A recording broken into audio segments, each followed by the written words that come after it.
challenging, I decided that instead of reading a book and uploading it, I would go live, save battery and time on my phone.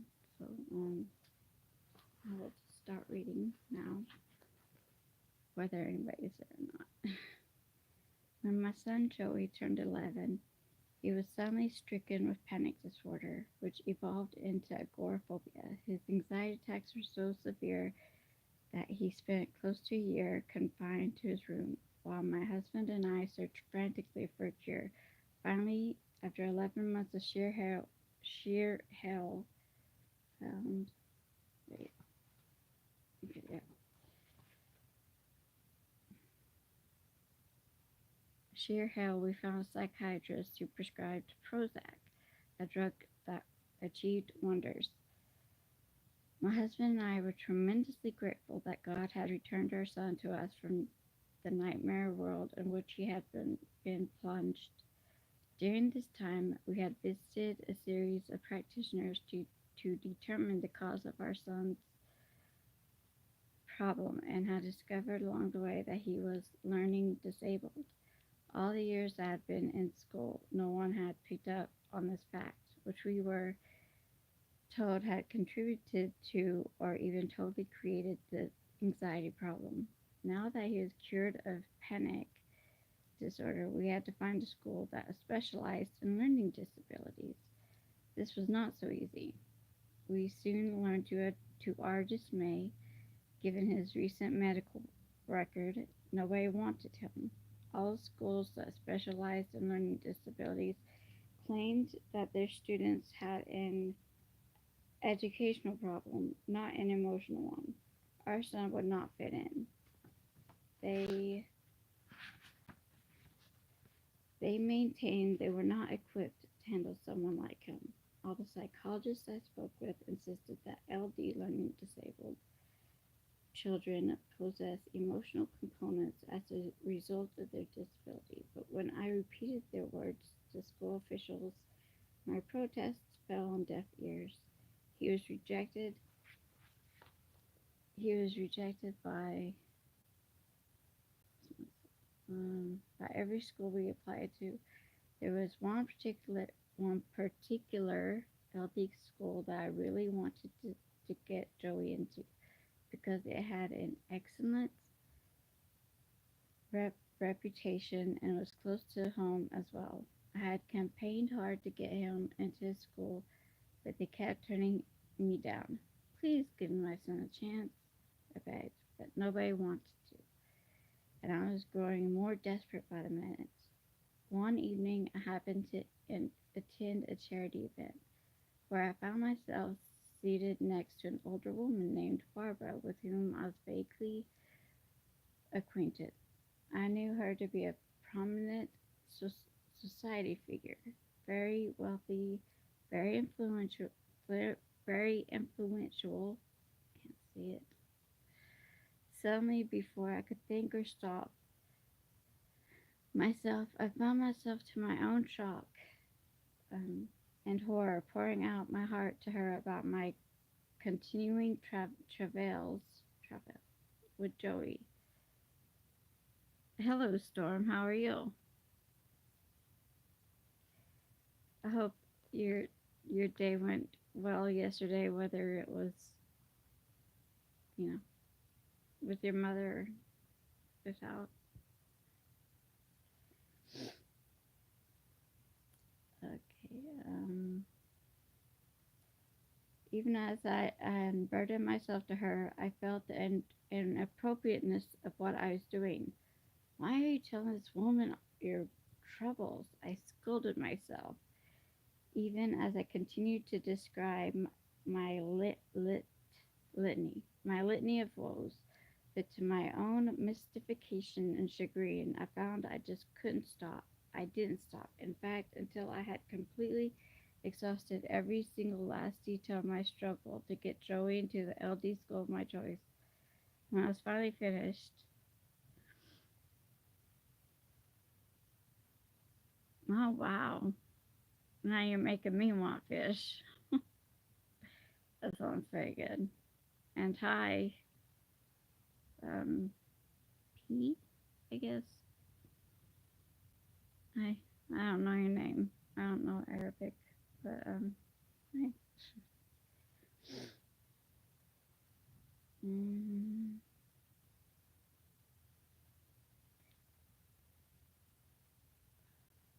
When I was finally finished, I was appalled at myself. What had I gone and done? But to my surprise, Barbara neither distanced herself from me nor looked at me with disdain. Instead, to my complete surprise, her eyes filled with tears as she patted my head consolingly, reassuringly. Honey, she said warmly, you've told your story to the right person. It just so happens that I live next door to the founder and director of the school. And it also just so happens that I am one of their major league contributors. In fact, I've thrown many parlor parties for this particular school and raised tremendous amounts of money. You can consider your son a new student of the school. I give you my word, you can depend on it. It's called Small Miracles. I mean, because gee whiz, the world needs a lot of miracles these days. The world needs inspirational, and it needs good. It just needs something good to listen to and not negative. Everything is negative. Yeah, exactly. So this is why I'm starting to read the small miracles to whoever wants to listen and whoever wants to talk to me. You know, that's how I'm doing it. I couldn't believe my incredible luck, my great fortune. What a godsend to have been seated next to Barbara. Sure enough, true to her word, she used her powers of persuasion and influence, and my son was accepted by the school for the coming year, where he excelled and for the first time in his life was placed on the honor roll. My sense of indebtedness to Barbara was infinite, so I kept up with her, sending gifts and cards. I called her before each holiday to wish her well, and a bond was forged between us. Then, during this time, I learned from other people that she had experienced.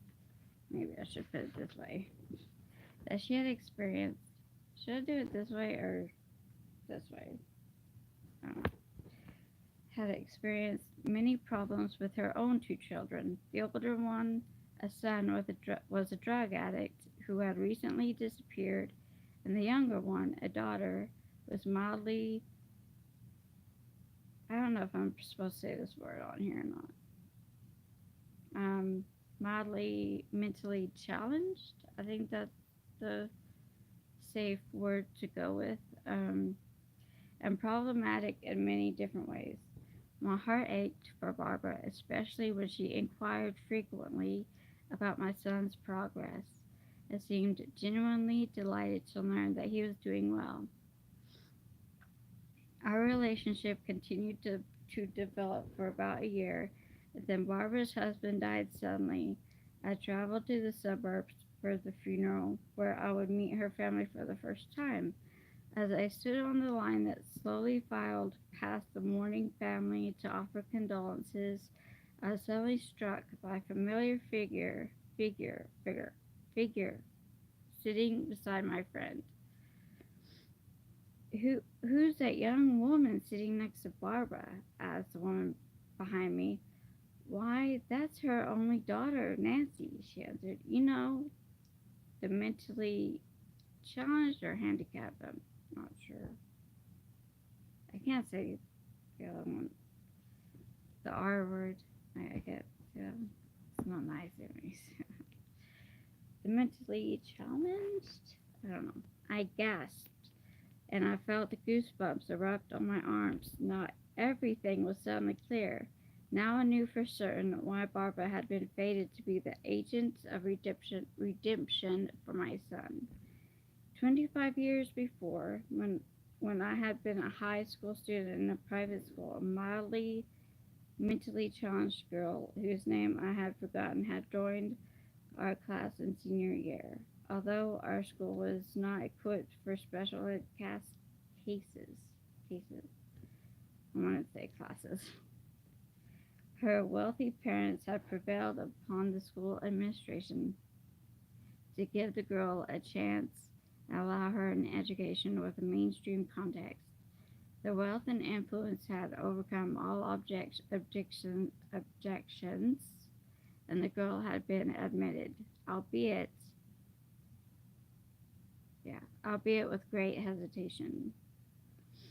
Life in the school, however, was not easy for this young woman. She was viewed as both an outcast and a Pharaoh.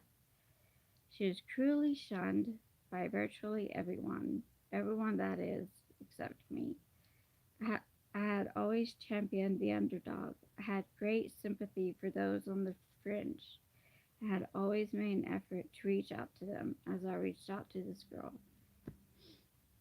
On our high school graduation trip to Washington, D.C., no one wanted to room with her in the hotel. I volunteered, and although the experience wasn't an easy one, I was glad that I had done so. After graduation, the class dispersed and separated, striking out in different directions. Some I hadn't ever seen again, some I had forgotten about, like Nancy. For it was Nancy who was the young woman sitting next to Barbara. It was Nancy, long lost, long forgotten Nancy, who was in fact Barbara's daughter. During our senior year together, I had never met nor spoken with Nancy's mother. We had never had occasion to be introduced, yet our lives had apparently become inextricably,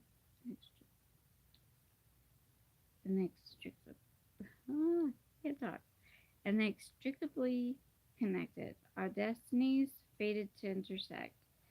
As the line slowly worked its way towards the mourners, I'm almost done, I think. Like, see, I went blindly into this book, so yeah, I think that's like that's half of it. Wait, I'm confused. This, I had lost my place. How can you lose your place? What the heck? Okay, that's how I lost my place because I really don't know how I lost my place.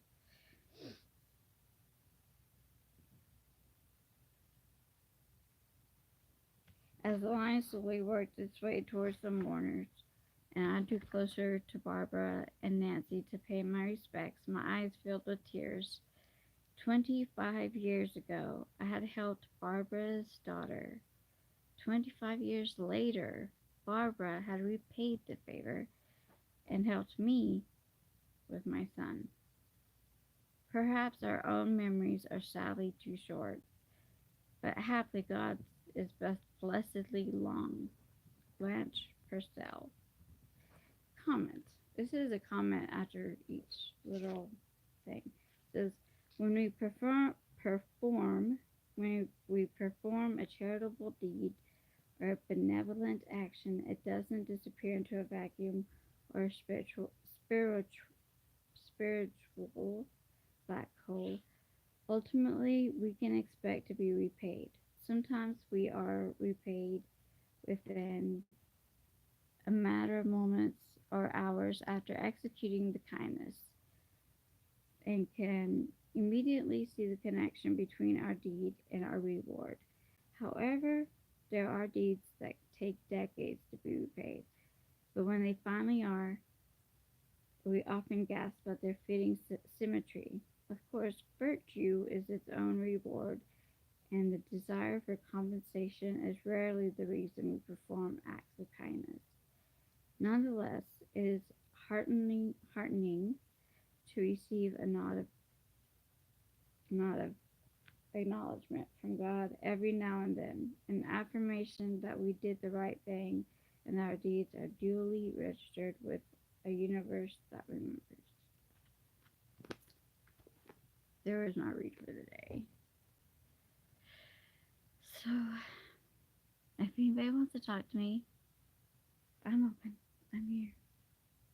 cat's going crazy. It is so hyper. So how is anybody that's still here? If anybody's still here. And I hope that little story brought a little bit of light into somebody's life. I like Marvin.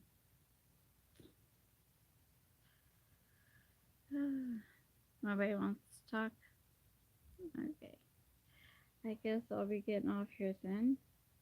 If there's no feedback, there's no talk or anything. But I hope everybody has a great day. Bye.